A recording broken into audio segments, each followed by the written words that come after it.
যে ঘটনাটার কথা আজ আমি বলতে চলেছি সেটা শুনেছিলাম ট্রেনে আমার এক সহযাত্রীর মুখে, আজ থেকে তাও বছরখানেক আগে।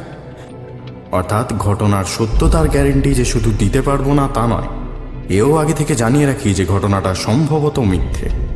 বর্ধমান জেলার কোনো এক জায়গায় হেতমগাছি নামে একটা জায়গা আছে। সেখানে আমার সহযাত্রী ভদ্রলোকের পৈতৃক বাড়ি ছিল এক সময়। যে সময়ের কথা বলছি তখনও হেতমগাছি গেলে সে বাড়িখানা দেখা যেত।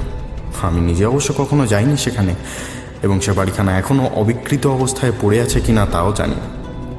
তবে গল্পটা আদ্যপান্ত মনে আছে আমার। গল্পের প্রয়োজনে কিছু রং চড়াতে হয়েছে তাতে, তবে মূল গল্পের তেমন কিছু বদলায়নি।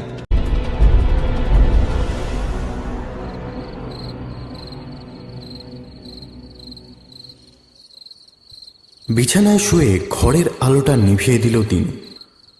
ঘরে একটুও আলো থাকলে ঘুম আসে না তার উপরে আজ সকালে এত দূর জার্নি করে এসে শরীর বিশ্রী রকম এলিয়ে পড়েছে। অতিরিক্ত ক্লান্ত থাকলে ঘুম আসতে চায় না, মাথাটা ভার হয়ে আসে বারবার। এতক্ষণে ঘরের আলোটা নিভে যেতে খানিকটা স্বস্তি বোধ করল সে। গ্রীষ্মের রাত, সারা দিনের জমা সূর্যের তাপ বাইরে মাঠের জমি ছুঁয়ে উপরে উঠে আসছে। থেকে থেকে শরীর ঘেমে উঠছে, বারবার চান করেও গরম কমতে চায় না। তার উপরে এই ঘরের আলোটা আবার একটু বেশি জোরালো। বিছানায় শুয়ে সারাদিনের নানা রকম কথা মনে পড়তে লাগলো তিনুর। বাড়ি থেকে বেরোনো, ট্রেনে ওঠা, হেতমগাছি নেমে একে একে জিজ্ঞেস করে বাড়িটা চিনে বের করা। দিনু শহরের ছেলে, গ্রামের বাড়িতে এর আগে বিশেষ আসেনি। এবার যে এসেছে সেটা অনেকটা নিজের উৎসাহটা কিন্তু এমনি এমনি আসেন। বাবা কিছুদিন আগে বলেছেন যে হেতমগাছির পৈতৃক বাড়িটা বিক্রি করে দেবেন, এবং সেটা বেচে যে টাকাটুকুনি পাওয়া যাবে সেটা দিনুকে দেবেন ব্যবসার কাজে। খানিকটা কাঁচা টাকার দরকার বহুদিন থেকেই ছিল দিনু, ফলে বাড়ি বিক্রির দায়িত্ব সে নিজে নিয়েছে। এই বাড়িটা দেখাশোনা করার মতো তেমন কেউ নেই, বেশিরভাগ সময় ফাঁকাই পড়ে থাকে। 3 তলা পাকা বাড়ি, দিনুর দাদুর নিজের হাতে বানানো। সে সময় হাতে 1 গাদা টাকা ছিল বলে দাদু একরকম গা জোয়ারি করেই বানিয়েছিলেন বাড়িটা। ছেলে কলকাতায় গিয়ে বসবাস শুরু করতে তিনিও সেখানেই গিয়ে ওঠেন। দিনুর ঠাকুমা মারা গেছিলেন তার অনেক আগেই। দাদুর সংসারে ছিল বলতে বছর 5 ছোট একটি বোন। দিনু যতদূর জানে দাদু কলকাতায় চলে আসার মাসখানেক পরে এই বাড়িরই কোনো একটা ঘরে তিনি আত্মহত্যা করেন।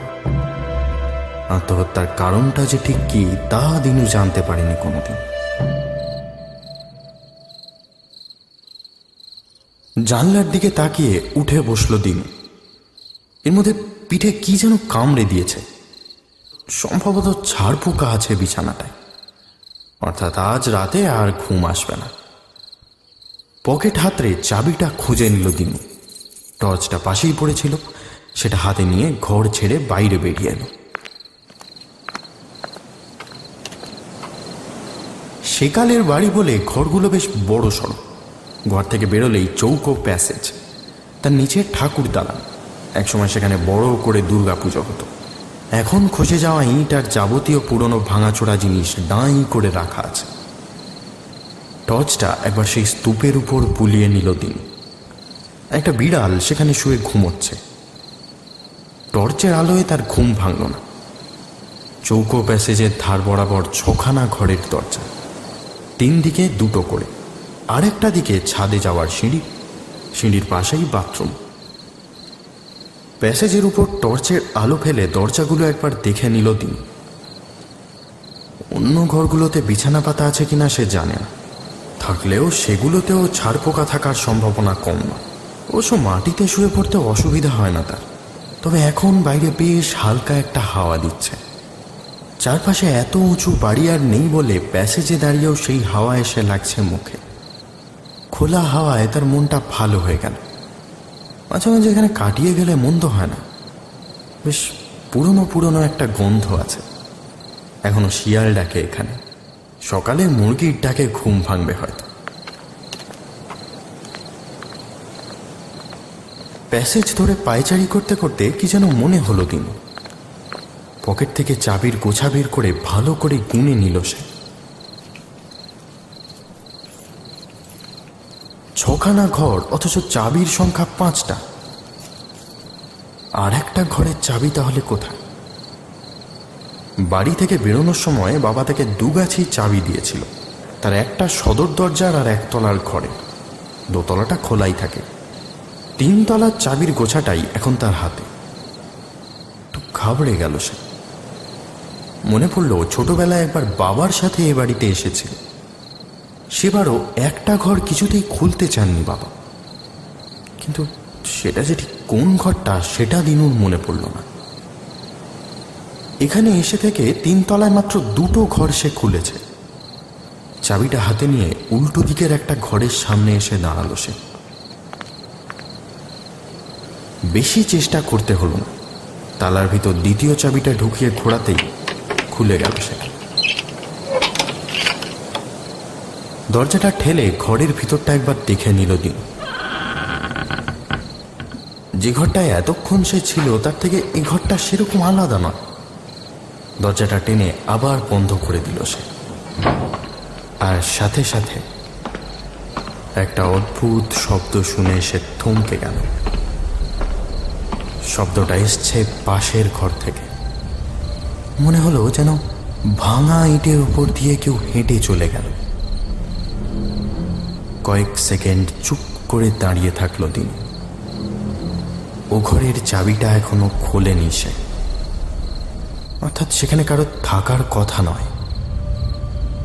জানলা দিয়ে বিড়াল ঢোকাটা আশ্চর্যের নয়, কিন্তু এত ভারী পায়ের আওয়াজ কি বিড়ালের হতে পারে? ভাবনাটা মাথা থেকে সরালো দিনু। এত বড় ফাঁকা বাড়ি, হয়তো নিজেরই পায়ের আওয়াজের প্রতিধ্বনি শুনেছে। দিনুর বয়স 30-এর কাছাকাছি, সুঠাম বলিষ্ঠ চেহারা। ভূত বা চোর ডাকাত কোনো কিছুকেই সে ভয় পায় না। ধীরে ধীরে দরজার কাছে এগিয়ে এলো সে। এতক্ষণে আওয়াজটা আর হয়নি। দরজার বাইরে পা দিয়ে আওয়াজ করল দিনু। এখন আর প্রতিধ্বনি শোনা যাচ্ছে না। কে ওখানে? গলাটা একটু উপরে তুলে জিজ্ঞেস করলো দিনু। কোনো উত্তর নেই। ছিঁচকে জোর যদি হও তো এবেলাই পালিয়ে যাও। কথাটা বলে নিজেই হেসে ফেলল সে। চোরের নেওয়ার মতো কিছু এ বাড়িতে থাকার কথা না, থাকলে এতদিন আর কিছুই পড়ে থাকতো না। দরজার উপর একবার হাত রাখল সে। পকেট থেকে চাবির গোছা বের করে সব কটা চাবি মিলিয়ে দেখল।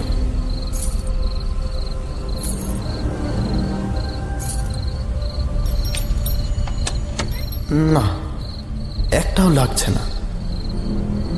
তবে কি হারিয়ে ফেলেছে চাবিটা? দিনুর মনে হলো একটা চাপা কৌতূহল তার মনের দানা বাঁধছে। হয়তো এই ঘরেই দাদুর সেই বোন আত্মহত্যা করেছিলেন। সে না হলেও আজ 70 বছর আগের কথা। তারপর থেকে নিশ্চয়ই বহুবার খোলা হয়েছে ঘরটা। তাহলে আজ এভাবে আটকে রাখার কারণ কি? পকেট থেকে মোবাইল বের করে দেখল সে। রাত 11:30 বেজেছে। এতক্ষণে বাড়িতে ঘুমিয়ে পড়েছে সবাই। ফোন করে জাগানো উচিত হবে না। অথচ যত সময় যাচ্ছে দিনুর মনটা ততই অশান্ত হয়ে উঠছে। কি এমন আছে ঘরে যে সেটা বন্ধ করে রাখতে হয়? আচমকা একটা জিনিস খেয়াল হলো দিনুর। অন্য দরজাগুলোর তুলনায় এ দরজাটা নতুন। অর্থাৎ কিছুদিন আগেই পুরনো দরজা ভেঙে ফেলে নতুন দরজা লাগানো হয়েছে। ছিটকিনির গায়ে তালা লাগানো আছে, তার থেকে একটু উপরেই দরজায় আর একটা কি হল। ধীরে ধীরে ব্যাপারটা মাথায় ঢুকল তার। নতুন দরজার চাবিটা তাহলে দিতে ভুলে গেছেন বাবা। অর্থাৎ 2খানা চাবি না পেলে খোলা যাবে না ঘরটা। হতাশ হয়ে দরজার সামনে হাঁটু গেড়ে বসে পড়ল সে। আর বসতেই চোখে পড়ল ঘরের ভিতর থেকে কি হোল দিয়ে একটুখানি চাঁদের আলো আসছে। খুব সরু ফুটোটা, তাও আজ পূর্ণিমার রাত বলে ঝলমলে চাঁদের আলো ছড়িয়ে আছে বাইরে। দরজার উপর 2টো হাতে ভর দিয়ে কি হলে চোখ রাখল দিন। ঘরের ভিতরে একটা জানলা চোখে পড়ল। সেখান দিয়ে চাঁদের আলো ঢুকছে। ঘরের একটা ছোট অংশ দেখা যাচ্ছে তাতে। জানলায় পুরনো দুখানা পর্দা ঝোলানো আছে, হাওয়াতে অল্প অল্প দুলছে সেগুলো। দেওয়ালের বাকি অংশের উপর রূপালী চাঁদের আলো পড়ে বেশ মসৃণ দেখাচ্ছে। একটা পেয়ারা খেয়াল এসে চেপে ধরল দিনুকে। তার বারবার মনে হতে লাগলো ঘরে এখনো কেউ থাকে, হয়তো ঘরেরই আশেপাশে কোথাও আছে। দরজায় দুবার টোকা দিল সে।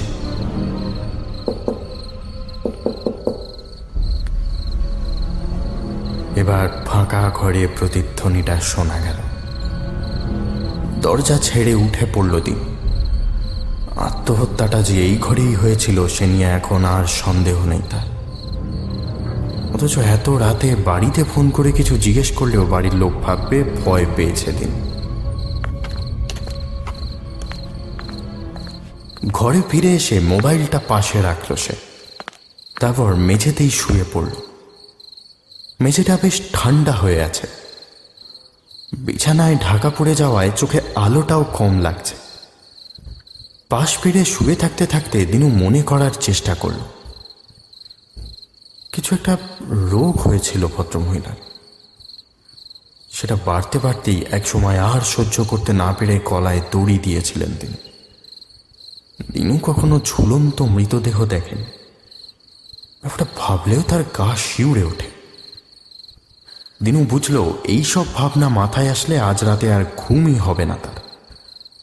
অগত্যা ভাবনাটা মাথা থেকে সরানোর চেষ্টা করল সে। পুরনো আমলের এত বড় বাড়ি পুরোটা বিক্রি করে দেওয়া উচিত হবে না। তার বদলে ভাড়াটে বসানোর ব্যবস্থা করা গেলে বাড়িটাও বাঁচে আর মাসে মাসে খানিকটা টাকাও আমদানি হয়। বাবা যে কেন এতদিন সে কাজটা করেননি সেটাই আশ্চর্যের। এইসব ভাবতে ভাবতে ঘুমিয়ে পড়েছিল দিন। আচমকা তার ঘুমটা ভেঙে গেল। একটা শব্দ। বাড়ির কোনো এক প্রান্তে কেউ যেন চাপা শব্দে চিৎকার করছে, একটা আর্তনাদের মতো। ধরফড়িয়ে উঠে বসল দিন। এত রাতে কি কেউ ঢুকেছে বাড়িতে, নাকি অন্য কোথাও থেকে আসছে আওয়াজটা? তড়িঘড়ি টর্চ নিয়ে ঘর থেকে বেরিয়ে এলো সে। বাইরেটা এখনো আগের মতোই ভেসে যাচ্ছে চাঁদের আলো। নিচে আলো ফেলে দেখল তিনি ভাঙা স্তূপের উপর বিড়ালটা এখন আর নেই। গেল কোথায়? ব্যাপারটায় আর আমল দিল না সে। কোথা থেকে যেন মানুষের গলার ফিসফিস আওয়াজ আসছে। ধীর পায়ে সিঁড়ির দিকে এগিয়ে গেল দিন। একবার ছাদে যাওয়া দরকার, অন্তত সেখান থেকে বাইরেটা দেখা যাবে। সিঁড়িতে পা রেখেও কিন্তু থেমে গেল সে। আবার শোনা যাচ্ছে আওয়াজটা, তবে ছাদের দিক থেকে আসছে না। বন্ধ ঘরের দরজার ওপার থেকে আসছে আওয়াজটা। টর্চটা শক্ত করে চেপে ধরে সেদিকে এগিয়ে গেল দিনু। দরজাটা এখনো আগের মতোই বন্ধ। আর একবার তার উপরে টোকা দিতে গিয়েও দিল না সে। টোকা দিলে যে দরজা খুলবে না সে বিশ্বাসটা এতক্ষণে জন্মে গেছে তার। আগের মতোই আবার দরজার সামনে বসে কি হলে চোখ রাখল সে। আর রাখতেই ভয়ে তার গায়ের সমস্ত লোম খাড়া হয়ে উঠল। কি হোল দিয়ে এখন আর কোনো আলো আসছে না, যেন ওপার থেকে কিছু একটা দিয়ে আটকে দেওয়া হয়েছে সেটাকে। কে কে আছে ওদিকে? এই গ্রীষ্মের রাতেও দিনুর মনে হলো তার হাত পা ঠান্ডা হয়ে গেছে। কপালে বিন্দু বিন্দু ঘাম ফুটে উঠছে।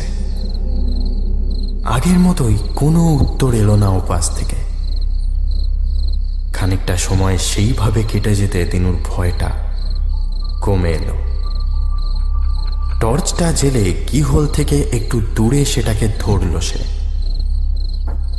ভালো করে তাকিয়ে বুঝতে পারল দরজার উল্টো দিকে কেউ একটা লাল রঙের কাপড় ঝুলিয়ে দিয়েছে, যেন কি হোল দিয়ে যাতে কিছু না দেখা যায় সেই জন্যই কেউ আটকে দিয়েছে সেটা। তবে কি ঘরটায় অন্য কেউ আছে? তিনু একটু আগে কি হোল দিয়ে উঁকি দিয়ে গেছে, সেটা কি তার চোখে পড়েছে? তাই ঝুলিয়ে দিয়েছে লাল কাপড়টা। কিন্তু তাহলে সে আর্তনাদটা করছিল কে? দিনু ভূতে বিশ্বাস করে না। এখনো অবধি যা সমস্ত ঘটনা ঘটেছে তার ব্যাখ্যা নেই তার কাছে, কিন্তু তাও ভয় পেল না সে। মাটি থেকে উঠে পড়ে আবার নিজের ঘরে ফিরে এলো। বারবার মন বলতে লাগলো পিসি ঠাকুমার আত্মহত্যার সাথে ওই ঘরটা কোনোভাবে জড়িয়ে আছে।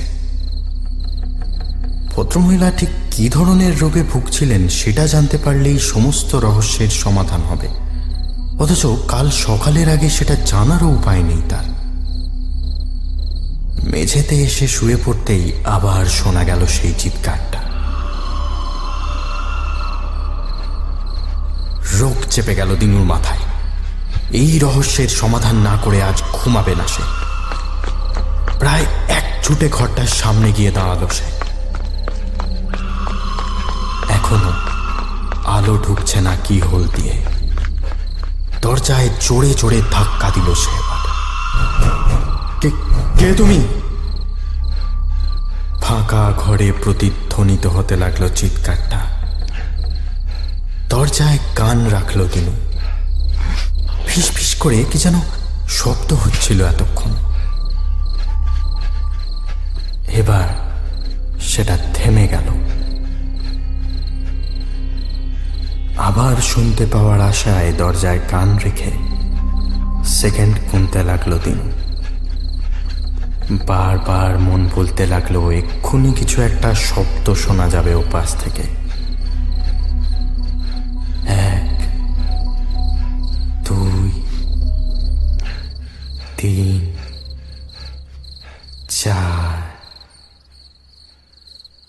5।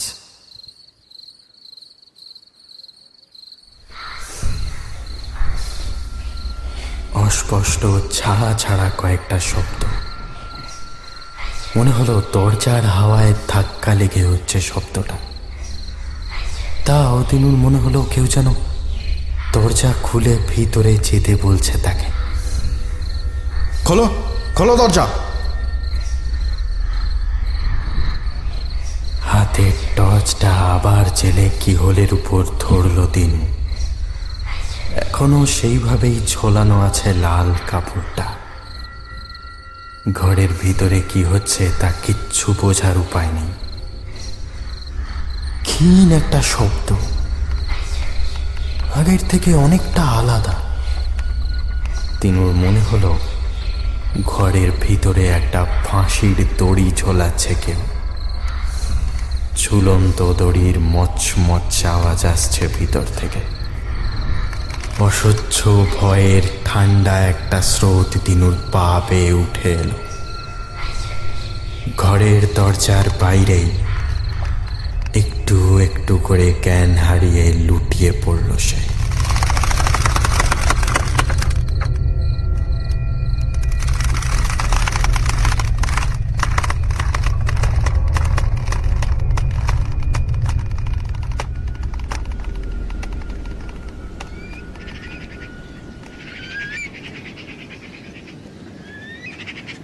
সকালে ঘুম ভাঙতে দিনু দেখলো একই জায়গায় পড়ে আছে সে। মুরগিরটাকে ঘুম ভেঙেছে নিজে থেকে। তো এই জায়গাটা মফস্বল বলে পাখি ডাকতে শুরু করেছে। চওড়া প্যাসেজের এক প্রান্তে সকালের রোদ এসে পড়েছে।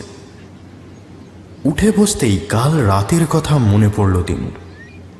সাথে সাথে চোখ চলে গেল দরজার কি হোলের দিকে। সেখানে চোখ রেখে কাল রাতের জানলাটা আবার দেখতে পেল সে। অর্থাৎ রাতের মধ্যে লাল কাপড়টা সরিয়ে নিয়েছে কেউ। মাটি থেকে উঠে আর মোড়া ভাঙল দিন। আজই কাউকে ডেকে খোলাতে হবে ঘরটা, তারপর দেখা যাবে কোন বাবাজি থাকছেন এই ঘরে। ঠাকুর দালানের দিকে একবার তাকালো সে। সূর্যের রোদ বেয়ে ধুলোর আলগা একটা চাদর উঠে আসছে সেখান থেকে। পুরনো ভাঙা আলমারি, আরাম কেদারা থেকে শুরু করে পায়া ভাঙা টেবিল চেয়ার কি নেই সেখানে।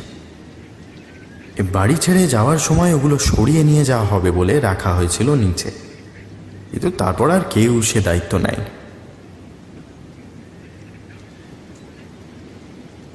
ঘরে এসেই সবার আগে ফোনটা চোখে পড়ল দিনু। একসাথে অনেকগুলো ফোন করতে হবে, বিছানাটা ঠিক করার লোক দরকার, চাবি জোগাড় করে দরজাটাও খুলতে হবে। তবে সবার আগে বাড়ির নম্বরটাই ডায়াল করলো দিন। বার তিনেক রিং হবার পর বাবাই ধরল ফোনটা। কিরে, কাল ভালো ঘুম হলো তো রাতে? হ্যাঁ, ভালোই হলো, তবে বিছানাটায় ছাড় পোকা আছে। সে কিরে, সব কটা ঘরে? কি জানি, সব ঘরের চাবি তো দাওনি। সব ঘরে? কথাটা বলতে গিয়েও থেমে গেলেন তিনি। তারপর কয়েক সেকেন্ড চুপ করে থেকে বলেন, ও ঘরটা খুলে আর কি করবি? ওখানে কিছু নেই। তাহলে নতুন দরজা লাগালে কেন? উপাস থেকে কোনো উত্তর আসে না। দিনু আবার জিজ্ঞেস করে, ছোটবেলায় যখন তোমার সাথে এসেছিলাম তখনও ঢুকতে চাওনি ওখানে? মানে ব্যাপারটা আবার খুলে বলবে? ব্যাপার আর কি, একটা দুর্ঘটনা ঘটে গেছে তো ওখানে, তারপর থেকে দরকার না পড়লে আর এমনিতেই খোলা হয় না। মানে তোমার পিসি মারা যাওয়ার পর থেকে? হ্যাঁ। তো উনি ঠিক কি করে মারা গেছিলেন বলতো? এখন আবার ওসব শুনে কি লাভ? বাড়ি আয় না হয় তারপর। না না না, এখনই বলো। ওই কিছু একটা রোগ হয়েছিল পিসি, চোখের রোগ। মানে দিন দিন একটু একটু করে লাল হয়ে যাচ্ছিল চোখটা। ভয়ানক জ্বালা করতো, যন্ত্রণা করতো, ছটফট করতেন। তো ওই ঘরটাতেই স্বেচ্ছাবন্দী হয়ে থাকতো পিসি, ডাকাডাকি করলেও বাইরে আসতো না। শেষের দিকে তো এমন অবস্থা হয়েছিল যে ওই টকটকে লাল চোখ একবার দেখে ফেললে ভয়ে আর রাতে আমার ঘুম আসতো না। তো তারপর? এক সময় ডাক সাইডে সুন্দরী ছিলেন, অথচ তখন আর মুখ অব্দি দেখাতে পারতো না কাউকে। তো চোখের রংটা ওরকম হয়েছিল বলে কিনা জানি না, কিন্তু ওই লাল রংটা একদম সহ্য করতে পারতো না পিসি। ঘরের ভিতরে লাল রঙের যা কিছু ছিল সব ছুঁড়ে ফেলে দিয়েছিল। শেষের দিকে ফ্রাস্ট্রেটেড হয়ে গেছিল, যন্ত্রণায় মনে হয় মাথাটাও খারাপ হয়ে গেছিল, হিংস্র হয়ে উঠেছিল। তারপর একদিন। কথাটা আর শেষ করলেন না তিনি। ফোনটা রেখে দিয়ে বিছানার উপর বসে পড়ল তিনি। এই ঘটনার সাথে কাল রাতের ঘটনার কি সম্পর্ক সেটাই মাথায় আসছে না। কাঠের মিস্ত্রিকে ফোন করতে যাচ্ছিল তিনি, কিন্তু তার আঙুলটা থেমে গেল। বাবার বলা কয়েকটা কথা তার মাথার ভিতর স্পষ্ট হয়ে উঠছে। লাল রঙের কোনো জিনিস ঘরে রাখতেন না তিনি। তাহলে কাল রাতে কি হোলের ওপারে যে লাল কাপড়টা সে ঝুলতে দেখেছে, সেটা কাপড় নয়। দিনুর হাত থেকে ছিটকে পড়ল ফোনটা।